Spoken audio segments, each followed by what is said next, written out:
You are now listening to WSN, Wolf Sports Network, live from the University of West Georgia in Carrollton. The Wolves play here, now an Odyssey station.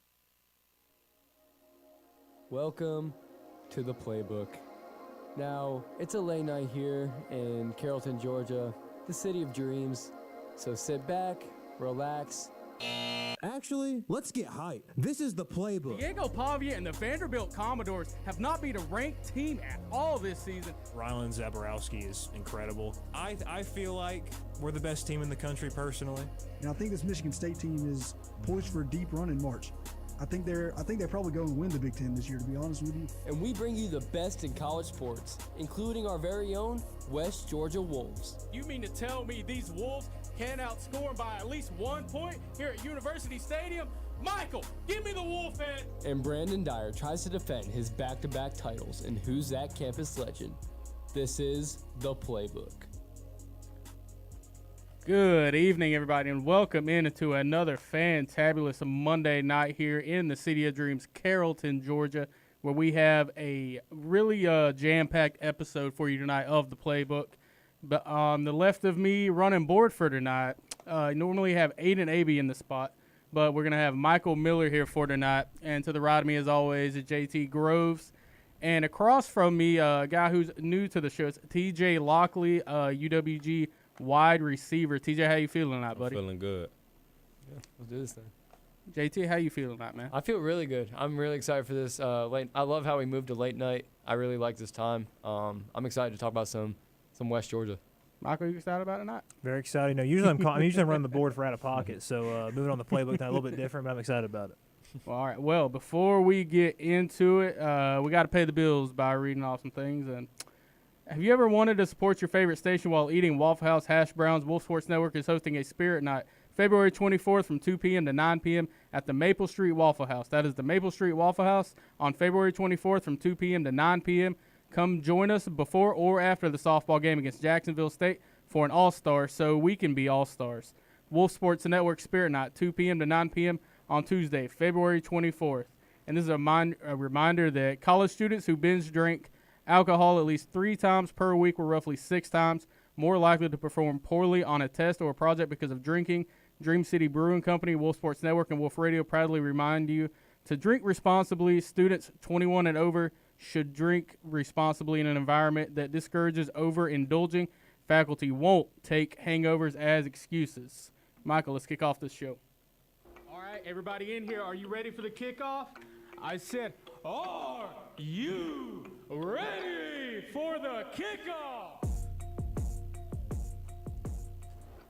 So if you've been following West Georgia football, you may know the guy that's sitting across from us that we have on today. TJ Lockley, who's been with the Wolves since 2023.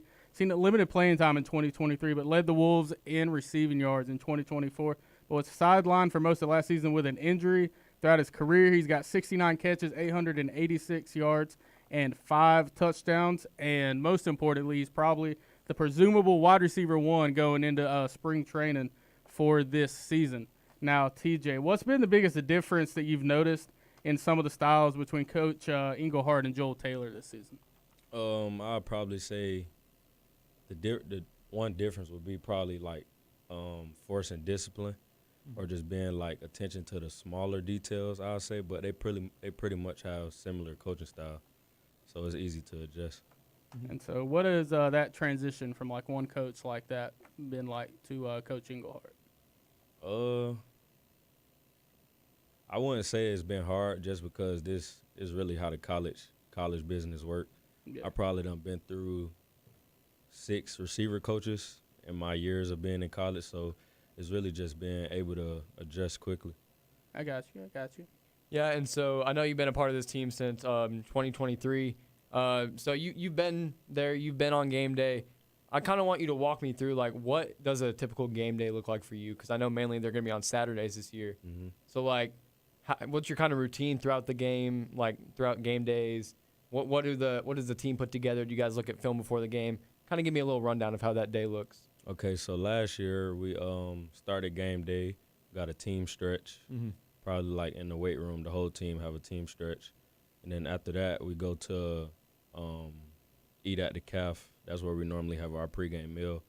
But before the game, I got a consistent routine. Like, as soon as we get back from Wolf Walk, I do my lap around the field, or I might sit at the goal post, just meditating a little bit, trying to get my mind locked and focused for the game. Yeah. But other than that, I really do got a specific artist I listen to on game day that I listen to all day. Who is it? it? Drake. Okay. All right, I can respect that. I definitely respect. I'm more of a J. Cole guy. Yeah. But I can I like respect J. Cole that. too. I can respect that. Yeah, so TJ, you got a new quarterback coming in this year with Colin Hurst, and we've had him on the show, and we've done some interviews with him. Really cool guy. But how does it look for you as a receiver when you have a new quarterback coming in when you've been here? Do you have to spend more time kind of behind, like after practice, doing reps with him, trying to kind of work on where you like the ball, where he's going to throw the ball at, and how much time do you have to put in with him just kind of outside of practice to really build that chemistry? It's really just building trust to start, as just building a relationship without football being involved, letting him know that he can trust me and we can trust each other. So when the situations do come around in practice or in the game, he can count on me just because we got that special relationship or bond outside of football. And now pivoting over to, I know I mentioned earlier you were dealing with an injury from last season. You want to go into what kind of details that was? So the first half of the Eastern Kentucky game, I tore my patella tendon, and the recovery on that is 6 to 8 months. Gotcha. So I was out the whole season, and just watching the team grow week by week last year, I just really stepped up and to becoming a more vocal leader, because I really don't like to talk a lot. So I couldn't really lead by example because I physically couldn't be out there. So I just looked at this time as me improving my vocal leadership skills. So now, how hard has that been for you to kind of like transition into being someone that you really didn't find yourself being, and being like a talkative guy and a vocal leader? It's pretty much easy. I wouldn't say that I'm very social, but I kind of got a separate bond with each and everybody on the team, like whether it's outside of football or playing video games together, and everybody feel comfortable coming to me. So it's just something I got used to. Yeah. I'll go ahead and hit you with the next question. So when it comes to like practice, like I know Michael mentioned, like when you have a new quarterback, you're trying to figure out where you want the ball placed and stuff like that. But specifically on the route side of it, like what are those go-to routes that you feel like you run better than almost anybody? Go ball. Go ball. Yeah. That's good. I like that answer. That's really good. Go ball. Is there a receiver, like in the NFL, like either current or past, that you kind of model your game after, one that you just like love more than anybody else? I really watch Calvin Ridley a lot. Ooh. With him being from Florida, I really like how he moved. So I kind of steal some moves from his route running bag a little bit.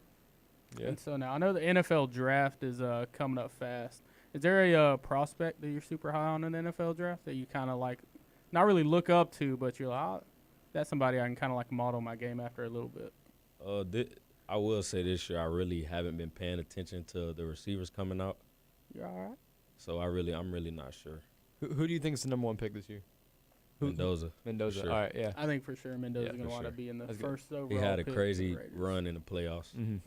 And now we see in this new age of like college football, people transferring just kind of like a left and right. What went into the decision for you to stay here at West Georgia? One thing I pride myself on is loyalty. And if I start something, I want to finish it. So I just felt like me leaving Carrollton wouldn't have been the best decision for me. But then again, I just prayed about it and asked God to give me a feeling or a sign for me to feel like Carrollton is my home. I love that.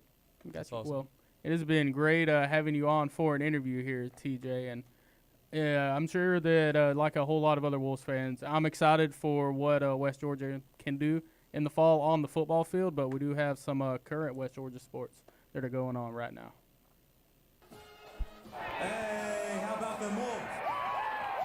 Let's talk about some West Georgia Wolves.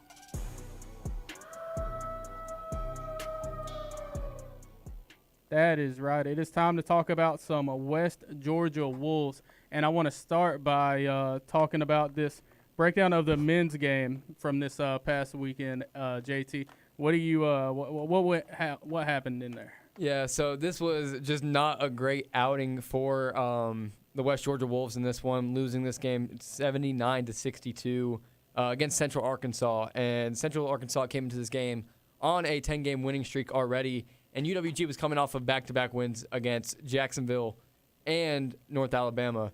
But looking at it on the Wolf side of this, the only real highlight in this game was Shelton Williams-Dryden, putting up 21 points, 7 rebounds, and 3 assists. But UWG as an entire team only hit 50% of their free throws. They went 7 for 14. And on the other side of the ball, Ty Robinson and Luke Moore for Central Arkansas, they could not be stopped. Yeah. Ty Robinson had himself a double-double. And so going into looking back at that game, going into now this week, Central Arkansas continues to sit at number 2 in the conference at 12-2 in conference play. UWG is still sitting well, looking like they are going to make the tournament, sitting at 5th in that conference with a 6-8 record. So now West Georgia, specifically the men's game, because I was watching a little bit of it and giving you guys updates on the game as it was being played out. And it was like a tale of two halves in this men's basketball game. It was Central Arkansas going out and just absolutely out-bodying West Georgia in the first half of it. I think they finished the first half with, I think it was 9 offensive rebounds. Mm-hmm. And whenever you have a team that you just can't get a rebound against and they're getting offensive rebounds like that, then it just kind of messes up what you have going on. You're not able to go through, and they're able to get a whole lot more shots off than you do. And I think at one point they had like 15 more shots than we did in the entire first half. So just diving into that and just knowing that this West Georgia team, that's supposed to be their strength, is their interior defense with Javar Daniel down there and Kenneth Chime, which they're able to get blocks. But that's okay to get blocks, but we need stops as well. Yep. And they just weren't able to get stops. They weren't able to get rebounds in the first half. And then a big second half for them. They wound up pulling within 3 at one point. But then Central Arkansas just winds up running away with it yet again. And they're going to be in action again this week at Eastern Kentucky Wednesday at 7. And then at Queens Saturday at 2 p.m. So you're not going to want to miss out on those 2 games for the men's basketball team. But our women's basketball team was also in action over this past weekend. Aiden, what was going on over there at Austin Peay? All right, we took the trip up to Tennessee's 7th Congressional District, and we put a little bit of a beat down on Austin Peay. Beat them 95-74, 30 points for Sydney Tolbert, 25 for Destiny Jones. Destiny Jones really dominated the offensive glass, 7 offensive rebounds in this one. Just an all-around good performance. Beat them in every single quarter. Looked absolutely dominant. Yeah, I do think Sydney Tolbert, she's been one of those players that's really stepped up whenever we needed someone to step up in that role for. Wound up 30 points in that one. I want to say she shot like 11 for 16 from the field and made 6 3-pointers. Mm-hmm. So Sydney Tolbert and then Destiny Jones, as you mentioned, having herself a big game, 4th straight double-double. Women's team, I think they're looking like they could make a whole lot of noise in the ASUN tournament come early March. What do you think, Aiden? I mean, a lot of big wins. The Florida Gulf Coast, of course, stands out as the signature performance for this team. But down the stretch, this team has only lost 2 games at home this season. I think they're 14-2 at home. Had some road struggles. But at home, this team is one of, if not the best teams in the conference. Because now they only have that loss against Eastern Kentucky, who is the top team in the conference. Now they don't have a conference loss. Yeah. And then they're just in this mix of teams for second place within the conference. And there's them and then 2 other teams. I forget the names. Yeah, so looking at the conference standings right now, Eastern Kentucky sits at the top at 13-1. Jacksonville sitting in second at 10-4. And West Georgia is currently in a 3-way tie for third, sitting at 9-5 with Stetson and Central Arkansas. So, yeah, there's a whole lot to look forward to with this women's basketball team. Again, could possibly win the ASUN tournament once that starts in early March. But for this week, they have a road game against the Lipscomb Wednesday at 7 p.m. and a home game against Central Arkansas Saturday at 2 p.m. It'll be, I think, their final home game of the season, if I'm not mistaken. That is correct. So it's going to be it was enjoyable to watch them at home this season and be able to cover it because I think me, JT, and Michael, we've all had a part in going through and covering games, and it's just been a joy to watch them having fun out there on the basketball court this season. But shifting over to softball, Michael, what was going on over there at USC Upstate? Well, Brandon, it was another rough week for softball, another 1-3 weekend there for the Wolves. But I will say the pitching was better, which was kind of something we harped on last week, and that was kind of the biggest issue last year was pitching wasn't great. This week it was the offense. Broke out for 9 runs in the first game we played, but then after that, Really couldn't get anything going too much. But the whole weekend, like you look at the matchups, look at the scores of these games. Only allowed 5 runs in one of these games. The rest of them only around 2 or less in the other 3 games he played. So it was a better outing from the pitching staff, but just not enough to get it done from the offensive side of things. And this Wolves softball team has just kind of been a little inconsistent the last 2 years, and not playing necessarily awful softball. It's just doing some things inconsistently throughout games and not really getting wins. And it's like, so our men's our baseball team wound up having their season opening series this past weekend, and we're going to get into that a little bit later in the show. But it was almost like a copycat of what happened in here at Carrollton at Cole Field, where they wound up winning that first game against Youngstown State and then wound up losing 3 in a row to end the week. And I mean, these aren't bad losses though. They beat Youngstown State 9-1 in the first game of that one, and then lose a close one 6-5 in the second game on that Friday, and then wind up losing 9-7 to Youngstown State, and then 4-2 on USC Upstate. So I mean, they're sitting at 3-7 right now, but I feel like they've played better than that, especially at some points in the season.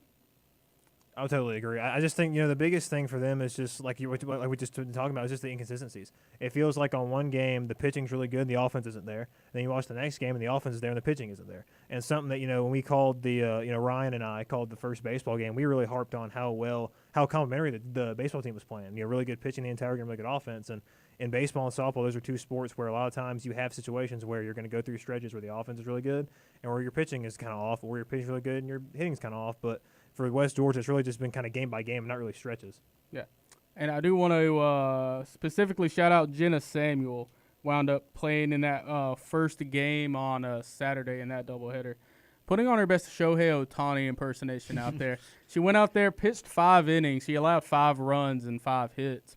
But on the offensive side of things, she wound up getting a 2-run homer and then wound up getting a single that drove in 4 runs. So of the 7 runs that they scored in that game, she was responsible for 4 of them. And I know it sounds bad, giving up 5 runs, but I mean, I don't think that's a real bad outing going through 5 innings. I mean that's a net of -1, but at the same time, I mean, if you're contributing on both sides of the ball, and you can score 4 runs, but then you might give up 5 runs, but in 5 innings, that's not a bad performance at all, considering you only have 3 or 4 plate appearances, and then you go into pitching and you, in 5 total innings, only give up 5 hits. That's pretty good. And then Zakala Boyd, who wound up having at least a decent weekend for West Georgia. And coming up for West Georgia softball this week is going to be a game at UAB Wednesday at 5 o'clock. Then a South Alabama tournament again this upcoming weekend. UT Martin Friday at 3 o'clock, South Alabama that same day at 5:30. North Alabama Saturday at 11 a.m. UT Martin Saturday at 4:30, and Loyola Chicago Sunday at 9 a.m. Wow. So a really heavy start here to the season for the softball team. 3 weeks in, I think they're going to have played 21 games. How about these early start times too, Brandon? I walked in here. Brandon was running the board for the Saturday baseball game. I walk in here and I look at the computer, and he's got the softball game cast on, and it's like 11 a.m. and they're already in like the 5th inning. I'm like, what time does this game start? Hey, ridiculous. Let's have a morning coffee before we start getting into some softball. But yeah, Brandon, I bet like reading all those games that we're doing this week, reading all of that, it definitely was a mouthful. But I want to say that Wolf Radio and Wolf Sports Network are proud to help reduce the 21% of adults with low literacy skills. We're collecting new and gently used books for every UWG pre-K student monthly. Give today by visiting thewolfuwg.com/bookdrive. That's thewolfuwg.com/bookdrive. We're going to go to a quick ad break, show some love to the other shows. When we come back, we're going to be covering some college basketball and, of course, some college baseball, so don't go anywhere. Yo, this is JT Money, and you're listening to The Playbook on Wolf Sports Network. We do not affiliate with Disney Channel in any way.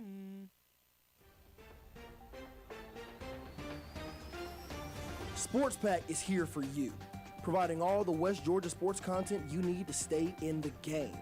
Tune in to Wolf Sports Network every Monday and Thursday from 6 to 7 p.m. so you never miss a beat as the crew takes you through the wild world of UWG sports, while also keeping you updated with your local Atlanta teams as well. Don't miss out. Sports Pack every Monday and Thursday from 6 to 7, only on Wolf Sports Network. From West Georgia to the heart of Atlanta, sports don't stop. So neither do we. This is Sports Pack. Sharp takes, big highlights, and coverage to keep you locked in until the final whistle. Tune in from 6 to 7 on Mondays and Thursdays to hear what the crew has to say about your favorite team. Sports Back, only on Wolf Sports Network. The Wolves play here.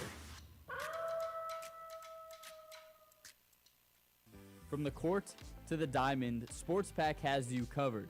That's right, folks. The new semester brings an all-new season of Sports Pack, where every Monday and Thursday from 6 to 7, the crew will take you through everything UWG athletics. We're talking men's and women's basketball, baseball, softball, and everything in between. You don't want to miss it. So be sure to tune in every Monday and Thursday from 6 to 7 here on Wolf Sports Network. The Wolves play here. April 9th, 2026. Wolfstock, the event of the year. Bring your friends and family out for fun games, prizes, and most importantly, good music from local artists. But why trust me? Because my name is Bliss, and I'll be performing at Wolfstock 2026, and I hope to see you there. Wolf Sports Network. The Wolves play here.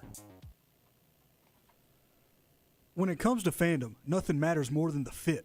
The logo you wear solidifies your love. Now you can be a Wolf Sports Network fanatic with our brand new merch store powered by Ozier Apparel. Visit wolfsportsnetwork.com and click around. Have you ever wanted to support your favorite station while eating Waffle House hash browns? Wolf Sports Network is hosting a Spirit Night, February 24th from 2 p.m. to 9 p.m. at the Maple Street Waffle House. That's the Maple Street Waffle House on February 24th from 2 to 9 p.m. Come join us before or after the UWG softball game against Jack State for an all-star special so we can all be all-stars. Hey.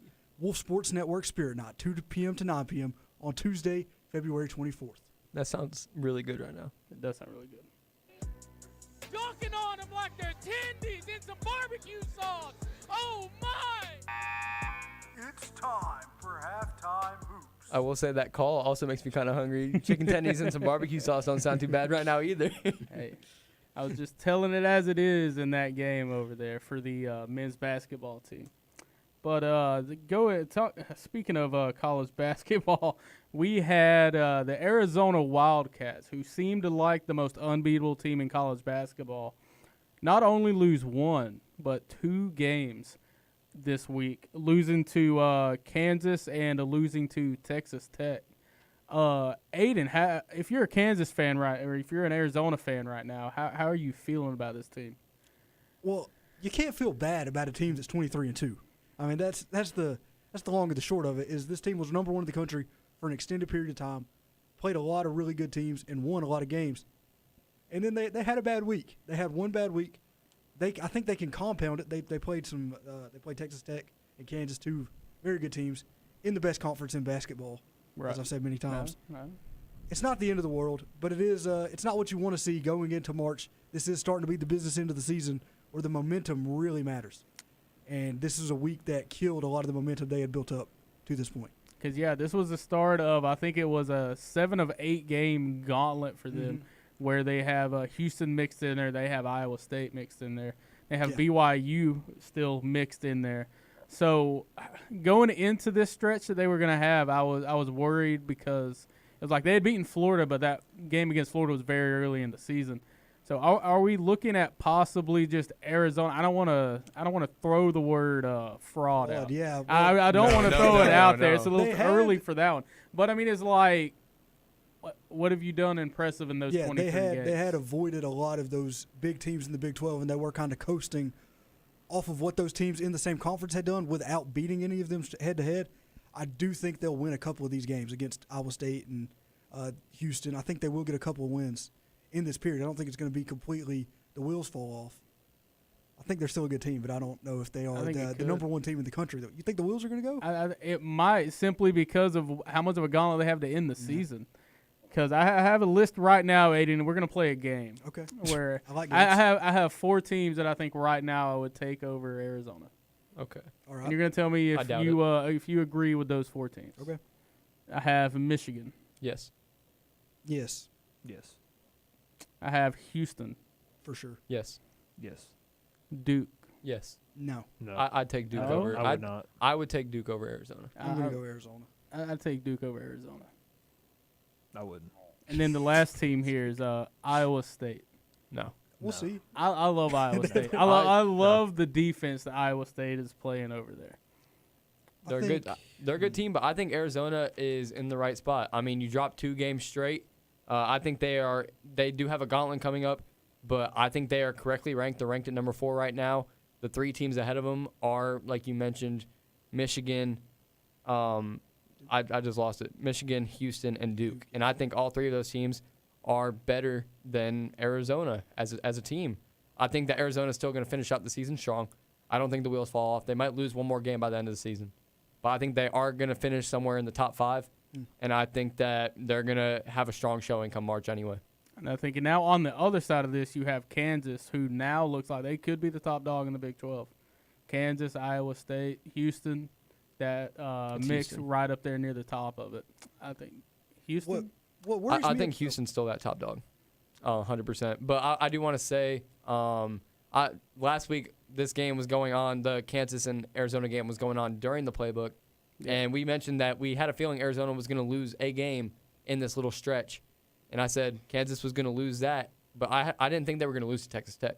I thought there was no way. I thought they were going to bounce back, but they continued to slide, and now they are two games down in this week. I mean, I called that Texas Tech loss. That Texas Tech team needed I a love big Texas win. Tech. Needed a big win. They were playing like their lives kind of did depend on it in that one. If they wanted to be in the upper echelon of teams going into March, they needed that win. They got it in overtime. What worries me about Kansas is they look better without Darren Peterson on the floor. That's what I was going to say. And that's a weird thing to say because Darren Peterson is an amazing basketball player. But I think they're a better team without him, weirdly enough. It's a very weird one thing of those for- situations where you take away the star player and they play better as a team because they don't have to rely on him. Yeah, I don't. It worries me going into March for Kansas because I feel like that Arizona win without Darren Peterson, like that's probably the best game Kansas has played all year, in my opinion. And they did it completely without Darren Peterson. That's concerning that your best player makes your team worse. Now, I'm glad you did mention last week's episode of the Playbook because we had a brief discussion, but we didn't go into detail about it. I have a take, and we're going to see where this lands with you guys.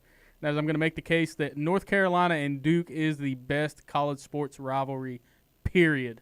Not just in basketball, it includes football, any kind of – if you want to count a baseball rivalry in there, you can. But all of sports, college sports, Duke and North Carolina is the best rivalry. What do you guys got for me? Brandon, I love you. All right. I love you so I much. love you too. Dude, Valentine's Day was 2 days ago. You're a little bit late on that. I know. But this is horrible. No, Yes, this is not no. true at all. Michigan, Ohio State, I think is pretty clearly the best rivalry in all of sports. Look, I will admit, I haven't really gotten into college basketball until like here recently. So like I haven't had like my whole life to watch North Carolina and Duke necessarily play, but I have had my whole life to watch Michigan, Ohio State play every rivalry weekend, and there is absolutely nothing that I've ever seen that compares to the kind of animosity that I see between those two. So, my argument against Ohio State and Michigan is going to be that since 1997, only one ACC title game in basketball has not featured at least one of the two schools in North Carolina and Duke. You look over there at the Big Ten. You said in total, though. That's what I'm saying. I like parity between the teams in a rivalry. You look at Michigan and Ohio State. Michigan had been awful against Ohio State since 2000. They're 17-7, and at one stretch, Ohio State won 15 of 16 in just the last 26 years. You look at Duke and North Carolina, 13-13 in their last 26 games. And I'm going to tell you now, I could see a player moving and going from Ohio State to Michigan in football, but I don't think there'd be a Duke basketball player moving to go to North Carolina when it comes to basketball. I don't think you've ever watched the Ohio State-Michigan game because there's I no way watched plenty there's of no way a player from Ohio State or a player from Michigan would go to the other team. They call it the game. They literally call it the game. And what you mentioned, you were like, yeah, the ACC championship has always featured either Duke North Carolina or North Carolina. With that one is, exception, that though, is 2021. That is just basketball, though. You said all-around college sports rivalry. Great point, I wouldn't throw in baseball in that. I wouldn't throw in football. I don't even think that's a top 15, 20 Terrible college wrestling football matchup. rivalry What are you in football. Oh, well, if you're talking about everything, Yes, you You said said this. everything. This is Whoa, the argument you made. You said all college sports. You said North Carolina and Duke, all college sports. I'd argue that Michigan and Ohio State might even be the best sports rivalry, like across everything, not just college. I'm talking professional sports too. Listen, I'm going to tell you right now, Harvard and Yale hate each other more than anybody else. Are we going to talk about Harvard and Yale? No, they don't. Are we dude. gonna, They're yeah, all we brothers. do. All right, They're so all I'm brothers. telling you, I'm you telling wanna you switch right that now, argument? Harvard Yale and hate Yale. each I'm other. going to steal a line from one of my favorite people, Colin Coward. Harvard and Yale, step back. We're good. We have UNC and Yeah, that's horrible. Harvard and I'd Yale say don't. Harvard and Yale. I'd say Harvard and Yale might be a better rivalry. Okay, what if All we time. what if we All time. changed it Sacks though? after they're all fine. They're all going to go work for the same banking companies after the game. Their dads have all known each other for 100 years. Harvard and Yale don't hate each other. They grew up together in the Hamptons. What are we talking about? Well, to be fair, Ohio State and Michigan kids grew up together too up there. Where? Yeah. These are national In the greater Ohio State Cleveland and area. In the national Midwest. The- Ohio State just a isn't just broad- getting kids from Ohio, and Michigan isn't just getting kids from Michigan. That's what I'm saying. They're very broad brands where they're getting people like they are bringing people from California to Boston, and they're bringing them in and they are conditioning them with pure, unadulterated hatred for the team up north and the team down south. Also- they don't refer to each other by their names. They'll cross out the letters on the week of the game. No rivalry compares. I want to say, and you just use that argument of Ohio State and Michigan players, like how they grew up literally next to each other. Both UNC and Duke are in North Carolina. Yeah. So they have the same couldn't see situation. you- That cannot be an argument. Look, I could see you growing up being a Michigan fan and still going to Ohio State when it comes to football.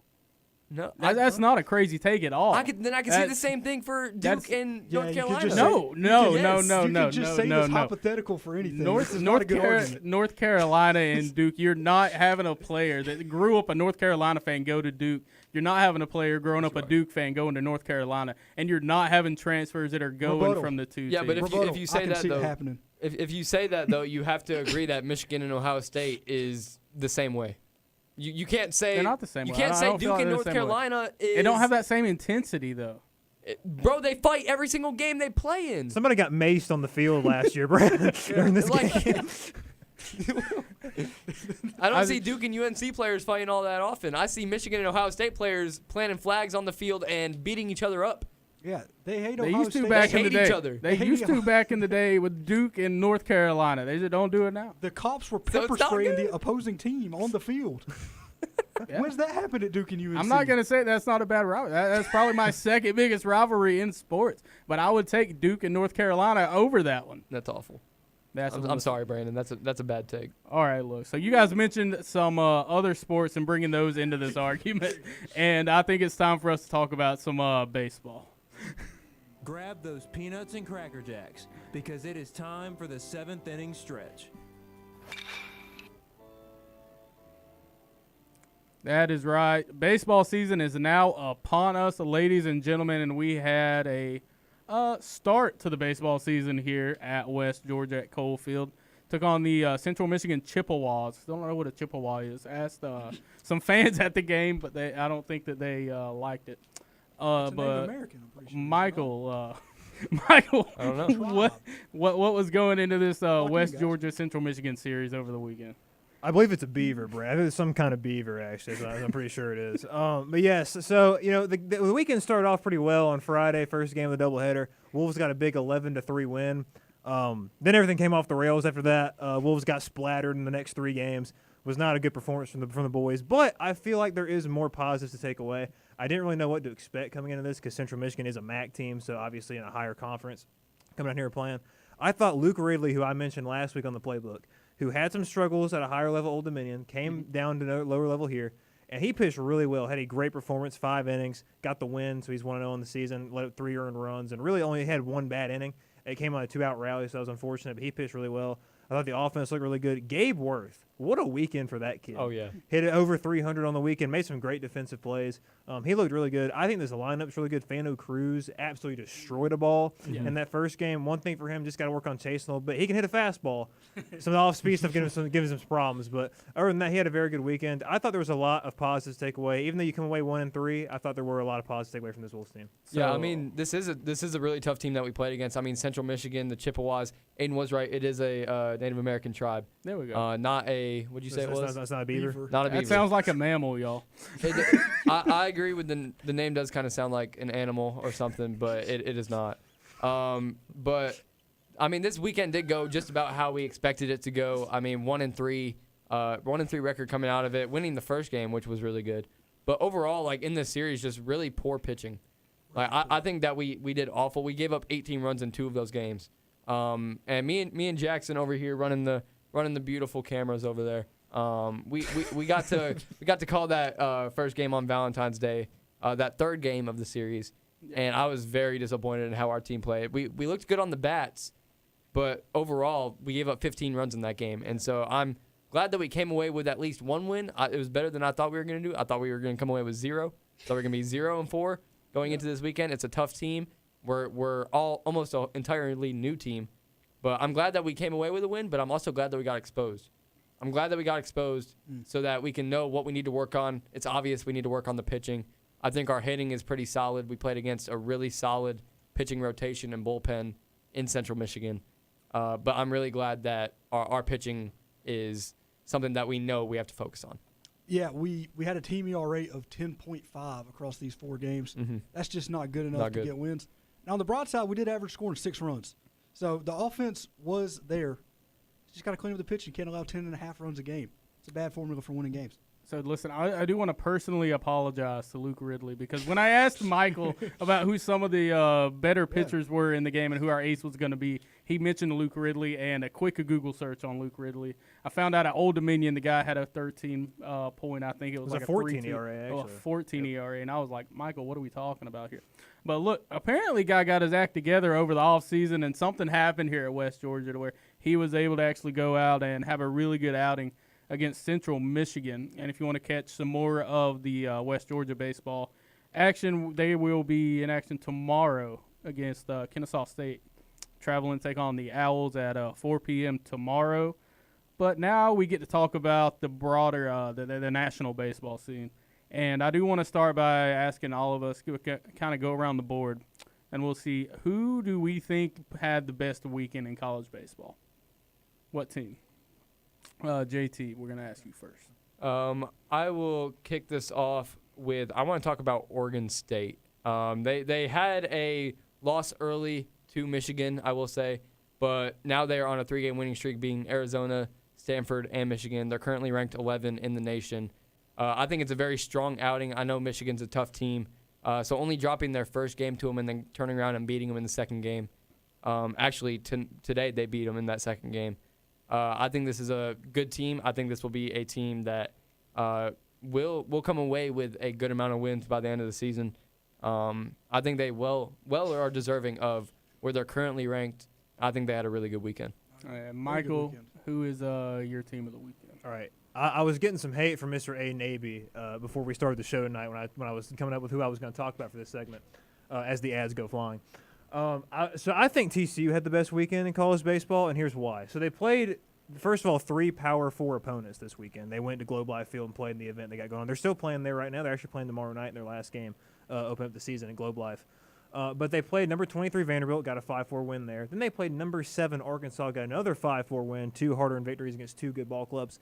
They ended it with Oklahoma, an unranked team, and got run ruled in the game 12-2. So obviously not what you want to end the weekend. But look, it's baseball. Things happen. Baseball is very different from every other sport. You're going to have weird situations. That's why in the MLB you play 162 games, because you got to figure out who the best team is throughout a marathon. It's not a sprint. So weird things happen. I think that TCU showed how good they are. And shout out to Parker Andell. He's got TCU going all the way this season. Well, see, And it's always good to agree with Parker Andell. It's a bold strategy, Michael. Let's see if it works out for him.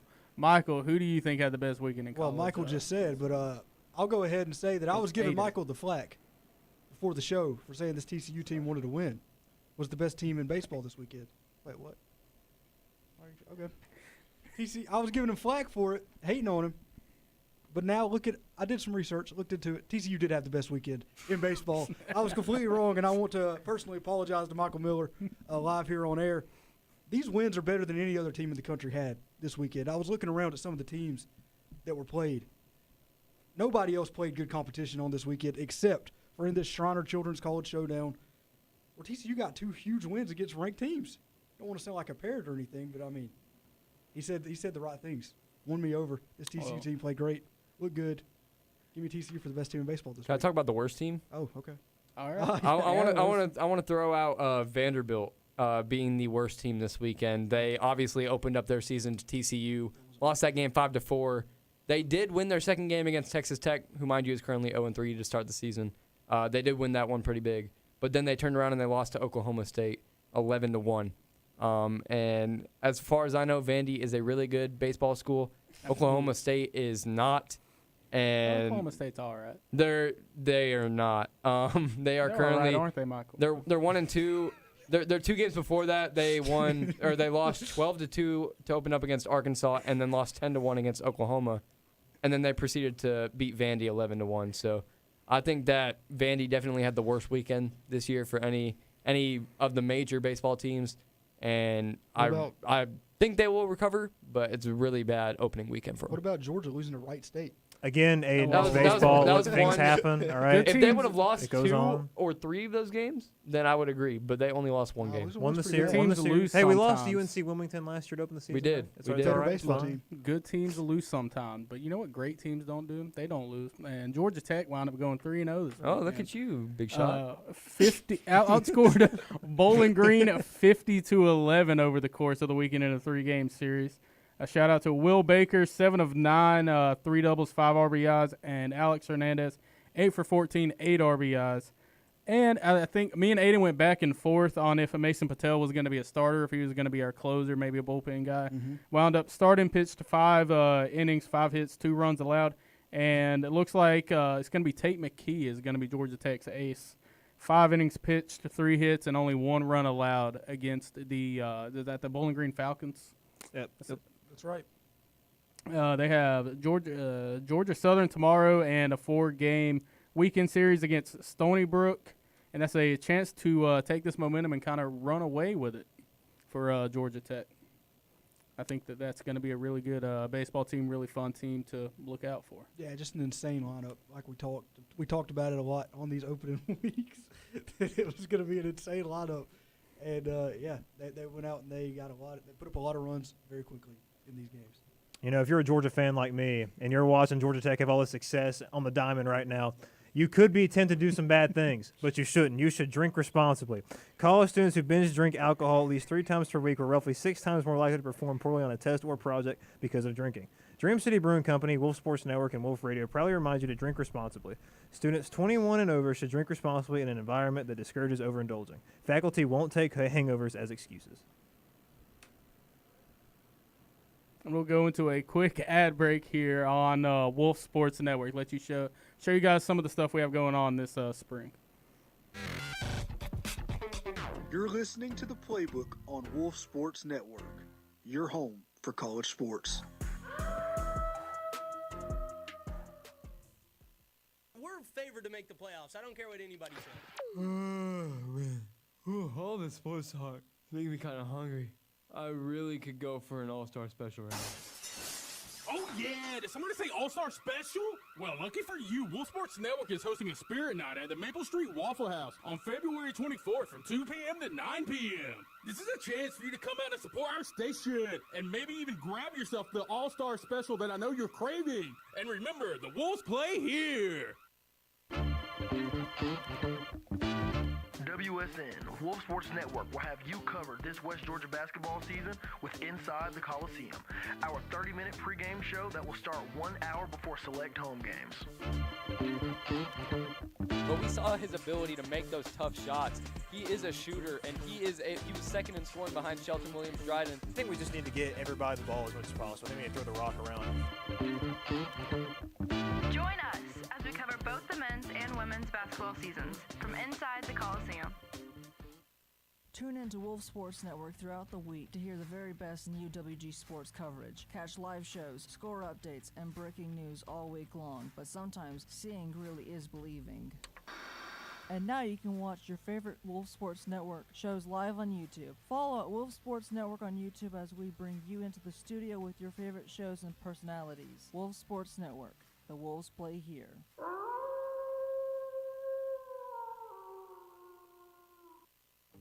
What's up? This is Parker Andell, and I'm the newest voice of Sports Out of Pocket. Step into Lucky Season 7, where the odds are in our favor. Crazy insights, hidden stories, and conversations that will pay off every single time. With a fresh season and a fresh voice, Lucky Sevens is here. Tune into Sports Out of Pocket every Wednesday at 6, only on Wolf Sports Network. Wolf Radio and Wolf Sports Network are proud to boost literacy rates with our pre-K book drive. Our ongoing book drive will provide a new or gently used book to every child at UWG's pre-K monthly. Give today by visiting thewolfuwg.com/book drive. Together, Wolf Radio and Wolf Sports Network will make a brighter future. Visit thewolfuwg.com/book drive. And when I'm reading, I also like eating. UWG softball, the Wolves play Jack State on Tuesday, February 24th. The same day as our Spirit Night. From 2 p.m. to 9 p.m. at the Maple Street Waffle House, you will have a chance to support our coverage of UWG athletics and beyond. Your scattered, smothered order will cover our needs to bring you the best sports coverage. So come join us Tuesday, February 24th from 2 p.m. to 9 p.m. at the Maple Street Waffle House. That's Tuesday, February 24th from 2 p.m. to 9 p.m. at the Maple Street Waffle House. Eeny, meeny, miny, mo. Playbook picks. That is right, ladies and gentlemen. It's time to get into some playbook picks. We have some interesting games for you guys for this week. It's going to start with the Purdue Boilermakers traveling and taking on the Michigan Wolverines in college basketball. Michael, who do you have in this game? I'm taking Michigan. I was kind of tempted to lean Purdue in this one just because it's at Purdue, and we've been watching Arizona scuffle last week here, and maybe Michigan becomes the next victim there. But I just don't think it's going to happen. They've been the most complete team in the country to me all season. They look really good, and so I'm going to lean with Michigan. Aiden, who do you got between Purdue and Michigan? You asked me earlier if I would take Arizona over Michigan, and I said no, I'm taking Michigan. So why would I take Purdue over Michigan? Purdue's not nearly as good as Arizona. Give me Michigan big in this one. Yeah, I mean, I said this earlier. I said this last week. I've been saying it all season. Michigan is the best team in college basketball, and it's not close. Give me Michigan beating Purdue. I do think the key in this game for Michigan is just going to be to try and just outscore Purdue. It sounds a weird good strategy. You score more points when the game. These are two very prominent offenses, and I think that this game is going to wind up getting up there in the high 80s, maybe low 90s. But I do have Michigan pulling this one out. And then another men's basketball game we have going on is Baylor taking on Texas Tech, 7 o'clock on Wednesday. JT, who do you have in that game? I'm going to go with Baylor in this one. 22-5 on the season. They are currently number 2, but just behind TCU in the Big 12 in women's basketball. And I think the key to this game is going to be Talia Scott averaging 20 points a game. I think a wise man once told me that to win a game, you have to outscore the other team. That's true. And I think I just heard that about 2 seconds ago. So give me Baylor in this one. Aiden. Yeah, a total coin flip of a game here. ESPN has Baylor, does that say 50.3% chance of winning? 51.3%. All right, yeah. So a coin flip. Let's flip it. It was tails. Give me Texas Tech winning this one. Okay. That coin is real. Michael, who do you have in this game? This is a really close game. I'm going to lean Baylor in this one just because of Talia Scott, to be honest with you. You got a star like that averaging 20 points a game. When it's that close to a margin, I'm just going to lean with the star player. Give me Baylor. I do think that Baylor I think Texas Tech slept on in women's basketball. They have Bailey Maupin and Snuda Collins over there. I think they may have a phenomenal game, but I think it's going to be the Baylor Bears wind up pulling this one out. And then we have baseball for the first time in playbook picks. We have a team we just got done talking about a little bit earlier, the TCU Horned Frogs, going and taking on the UCLA Bruins in a 3-game series this weekend. How do we think this gets split up? I'm going to start with you, Aiden. Well, UCLA just dropped a game to UC San Diego. We talked about TCU at length in the baseball segment. But I think UCLA goes out and they give it another couple of games. Give me another 2-1 series win for UCLA here. What do you think, JT? I'm going to have to agree exactly with what Aiden just said. I think that UCLA is the better team, and I don't think they go out and they sweep them, but I do think that UCLA comes out of it with a 2-1 series. I completely agree. I think UCLA goes over there. I think they get 2 out of 3. Them being able to play a weaker opponent in that first series of the season, lets them rest their arms a little bit more. Obviously, they lost that third game, but still more time to rest over the weekend than TCU did, having to play that gauntlet really to start the season there. They're both really good baseball teams. UCLA's got possibly the Golden Spikes winner with Roch Chalowski, who is an absolutely incredible player. He's probably going to be a top 5 pick in the MLB draft. I think UCLA's rest is going to help them out going this series to get 2 out of 3. I do think that TCU is going to keep it a whole lot closer than people think it's going to be. I think this is going to be split 2-1 in favor of UCLA, but I think that one of those games for UCLA might come down to maybe that last inning they wind up getting a run, and that's what settles the difference in that one. And our last game for Playbook picks on this episode is going to be Duke and Michigan taking on each other right in the middle of conference play. You don't really see it a whole lot, but Duke and Michigan in Washington, D.C., 6:30 Saturday, number 1 team versus number 3 team in men's college basketball. JT, who do you have in this one? I mentioned this earlier. I think that Michigan is the best team in college basketball, and I'm going to stick with that. I do think that they get this one done. This could possibly be game of the year in college basketball very easily. And, I mean, Michigan's going through the gauntlet right now. I mean, tomorrow night we mentioned that they're playing Purdue. I do think they get that one done. And I think that they're going to get this one done as well. I think this will be like a very, very close game. Could be a last possession game very easily. I love Cameron Boozer, but I like Michigan even better. Give me Michigan. What about you, Ed? If it doesn't open your eyes to the perils of late-stage capitalism, that we're having non-conference games in February, what is going on? I hate this stuff. Why are we playing? I digress. I love it. I digress. Back to what I was saying about basketball. Give me Duke at this, and I really like Cam Boozer. All right, that guy's good at basketball. I think he goes out there. Give me a 26-point night for Cam Boozer and a win for the Blue Devils. Let me start off by saying, first of all, I agree with Aiden. We should not be playing non-con games in February. It's absolutely ridiculous. It's stupid. I do agree with that. Wait until the tournament. Yeah. Wait until the tournament. Y'all aren't fun. We're going to go in depth on this next week. This is ridiculous. Dismantling capitalism? No. Oh. No, yeah. Michael. But I'm going to go against the current here with what Aiden was saying. I'm going Michigan. I think Michigan wins big in this game. I think they embarrass Duke a little bit. I think Duke's kind of a fraud. I'm not big on Duke, to be honest with you. I don't love Duke. I don't love Duke. I don't love him. I think Cam Boozer's really good. He carries that team. I think it's shut down a little bit. Give me Michigan a big win. I do think the key for Duke to win the game is going to be either Isaiah Evans or Patrick Ngongba is going to have to wind up having a huge game. They're going to have to rely on somebody other than Cameron Boozer. And I think this is the game to do it. I think that Duke winds up winning this one slightly. I don't think you can call Duke frauds when their only 2 losses of the season were to North Carolina by 3 on a literal last-second shot. And that's the best rivalry in sports. And Texas Tech by 1 point.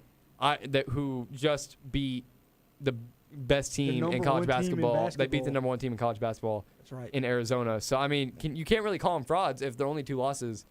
They're, what we used to call them? We call them really, they're big losses, They mean a lot. They have quality losses. They have quality losses. That's where I was looking for. So listen, there's going to be a whole lot of campus legends take the court this weekend. And so we're going to get into our signature segment of the show, our campus, who's that campus legend? Reggie Bush, Johnny Manziel, Jimmer Fredette, Christian Leitner. What do these guys have in common?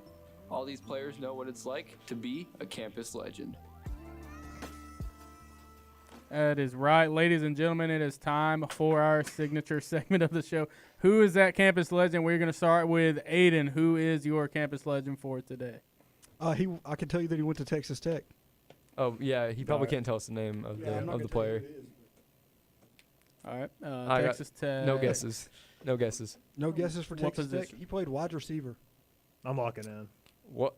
I don't want to lock in immediately. What? I don't want to. Actually, no, I have the points to spare to where I can wait. All right. What's next? Next. Hold on. I lost him. There he is. Oh, no. He was drafted 10th overall in the 2009 draft. Okay. I should have locked in. Yeah. Oh. This is. I got bummy marker. Oh. Michael has the good one. I threw it to him. Yep.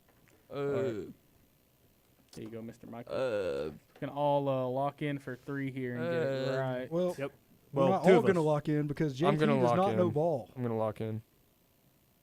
No, I'm not. JT can't write, so he's not going to lock in. Yeah, I can't write, so I'm not locking in anyway. Okay. Do you need my marker? Or does Give me that the one years played, and then give me the team. He played from 2009 to 2019. Still not got it? Give me the teams. I will give you the teams. He played for Oakland. Wait, no. San Francisco first, then Oakland, then Baltimore, then Arizona. All right. Okay, I'm everybody can reveal now, and I'll tell you if you got it right. You Michael got it right, Crabtree. Brandon. Michael You got it right, Crabtree. Michael Miller. You got it right, JT Groves. It was Michael Crabtree. All right, Mr. Michael Miller, who's your campus legend for this week? He went to the University of Arkansas. Arkansas. I got no guesses. No guesses here. I'm going to lock in. Aiden's locking in. Throw me a marker, somebody who has a good one. All right, you can go ahead. I'm already locked in. He was a tight end. All right, I got it wrong. Ooh, I'm going to wait. Arkansas tight I have a end. good feeling on it, but I'm going to wait. I'll get the draft All here right. for you. Next year. If it'll load here. Oop. It's gracious. Oh, Oh, there we go. Pro He Football was Reference. all right. So do I give you a year end? It's a year end pick, isn't it, for this one? Yeah. Yep. 2016, second round, pick 35. I got this. 2016. I need a tight marker. end. Arkansas. I don't have a guess. I'm locking This in. is a bad look. So you want the teams now? Marker me. Yep. Yep. Give me the years played and the teams. So he is still currently playing since 2016, and he's played for two teams. He's played for the Chargers till 2020, and then now he's on the Patriots since 2021. There we go. Ooh, there we go, ladies and gentlemen. This marker's not writing, but I'm locking in. I promise you. Actually, I'm not very confident in this one, but we'll go with it. I'm pretty. Shouldn't be. I'm very confident in All right, mine. go ahead and turn those whiteboards around. Yep. Okay. Yep. No, everybody but Aiden. Oh, Aiden not hiding down there. Darren Darren McFadden off of the Arkansas hit. Well, guys, I didn't think anybody else went to Arkansas that played in the NFL. Brandon, I you thought that was locked, the only Brandon, person you ever. locked in for how many there? Buddy don't know Ryan Mallett. You locked in for how many there? 3. 3? Yep. I'll go into my campus legend. This is very fitting that we're talking about this guy. Went to TCU. Oh, interesting. A lot of TCU talk on the show today. Raspberry. I'm locking in. The Frogs. I'm locking in. I'm going to wait. Wait. All right. You waiting, Michael? Yeah, I'm waiting on that. He's a running back. Nope. I waited. Nope. I'm wrong. No. I'm going to keep waiting. 5th pick in the 2001 NFL draft. Give me the marker. Give him I think he the knows. marker. Oh. Give This that is, man a marker. I do know this, too. This is not a great marker. Yeah, Hold these on, are I've got not. you. These are not. Yeah, it's probably a pretty solid guess. Oh, there you are. Perhaps one of my favorite running backs of all time. Yeah. Yeah. Okay. Yeah. Yeah. It is. I think He's your favorite he of wasn't all very time. good, though. He definitely is fun. Forgettable NFL career. Very forgettable. Good in college. Forgettable NFL career. I All don't right. know about I think we're all forgettable. locked in. All right. Flip the boards. I put Max Duggan. I put LaDainian Tomlinson.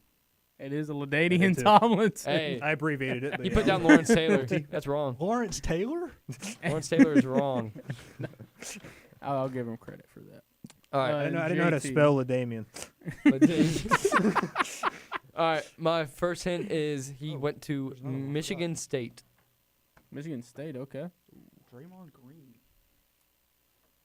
The next hint, wide receiver. No, he's a tight end. Oh, no. Oh, I don't know Michigan State wide receivers. There's some good ones. I don't It's LeBron. AJ Green. LeBron James. current. I'm not good with current players. 8th overall in 2000. Good Oh, news. this is yeah. Great news, Brandon. You assumed it was current because I'm young, huh? Michigan wide receiver from 2000. This is more I your still age. don't know State. anything The about who this Spartans. guy is. He played from 2000 to 2013. All right. Do we need the teams? Yeah. Yes. The teams. The Steelers, the Giants, the Jets, and then Oh. retiring back with the Steelers. Oh, I know who this is. I'm actually upset it took me this long to realize who this was. I don't know. Pass the I mean, I markers don't know. around, pass the You markers wrote it down around. that fast? I'm just gonna. No, it didn't work. Oh. That marker didn't Oh, work. Then why are you there's only passing one it to working me? market. I was What just are we tossing doing? it to the side, and then JT tossed it to you. Did you just write with this? Michael? Everybody. Barely. Oh my gosh, guys. If I can see it, that's all that matters, guys. All right. All right. Here we go. There you Passing go, the there you markers go. around. Passing the markers around. Let's see Okay. All right. what we got. Flip those boards. It is not Kirko It's Chains. Plaxico Burris. It is Plaxico Burris. Once I seen not Mario the team Manningham? names, that's what got me. Plaxico Burris. That's a good name. This has been another episode of the Playbook here on the Wolf Sports Network. From Michael Miller, Aiden, AB, JT Grubbs, your host Brandon Dyer. You guys have a good night.